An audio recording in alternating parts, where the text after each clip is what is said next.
Olúwo ń fẹnu sáta àwọn orí adé ilẹ̀ Yorùbá.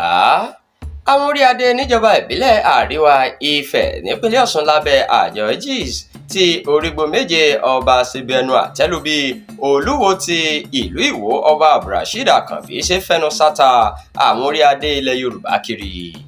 Àwọn lọ́balọ́ba ọ̀hún ni wọ́n ti fún Olúwo ní gbèdéke ọjọ́ mọ́kànlélógún báyìí láti yí ohun tó sọ nípa Ọọ̀ni ti Ifẹ̀ ọba Adéyẹyè Ògúnwùsì padà àbí kó fa ojú ba ilé ẹjọ́. Nígbà tó ń sọ̀rọ̀ fún ẹgbẹ́ náà, adelé igbákejì alága wọn ọba Kẹ́hìndé Adésọjí fẹ̀sùn kàn Olúwo pé ìwà burúkú gbà ni ó ń hù kiri tó sì béèrè fún pé kí ó ṣàtúnṣe ní kíákíá.